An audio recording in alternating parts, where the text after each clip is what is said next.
Hi, I'm Nancy and I'm going to make extra cheesy cheese sauce for broccoli. So to get started, I am going to turn the heat on my stove to about 3 just to get the pot warmed up.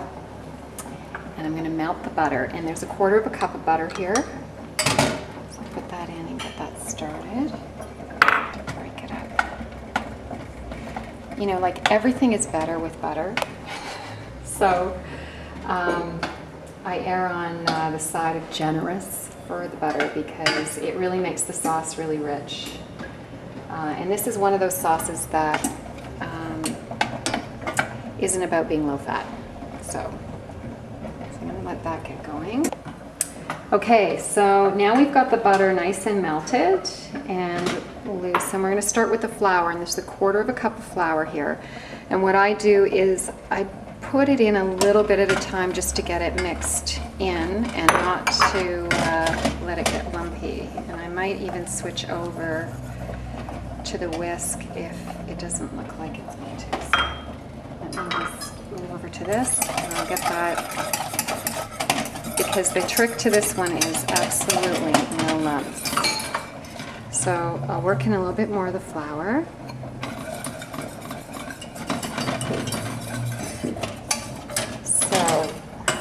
Perfect, and we're ready for the cream. So there's 2 cups of cream here, and what I'm going to do is just slowly work it into the flour butter mixture, and I keep my heat a little bit on the lower side, so between 3 and 4, just so that it doesn't thicken too quickly. And we're making a generous amount here because we have lots of broccoli to put it on top of. But the other thing I do is that I keep it separate, because if I'm going to make homemade macaroni and cheese, I'll use the leftover cheese sauce to do that, and I just add a dash of Dijon mustard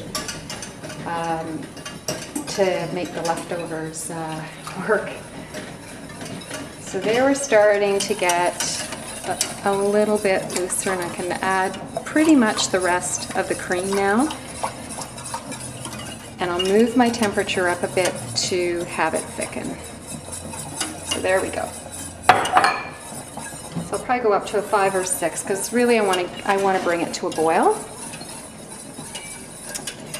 Get it nice and thick, and then yeah, the cheese. Now we've grated 2 cups, 1 cup of cheese actually, but I'm very generous on that too. So it depends on how cheesy you like it, and this is old cheese, which gives it a lot more flavor.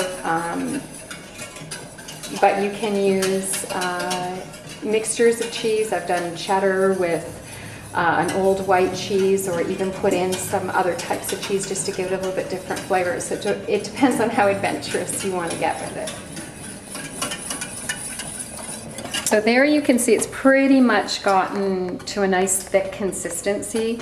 So I like to, you know, let it sit and move around a little bit that way until it's nice and thick, but not too thick. And then we've got our 1 cup of cheese. So you can add the cheese now, and you just literally just dump it right in there. It's really easy. And like I said, that's a very generous cup of cheese. And then you work that into the sauce, and a gorgeous orange color will come up as the cheese melts. And what I do is I make that ahead of time.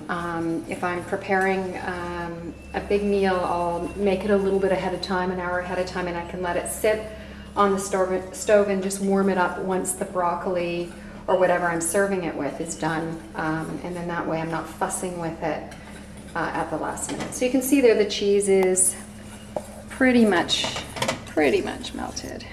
So we're done, and I just turn the heat right off. And we'll leave that, and then here's the broccoli, which we've gotten ready, prepared. We're going to steam that and put the cheese sauce over top.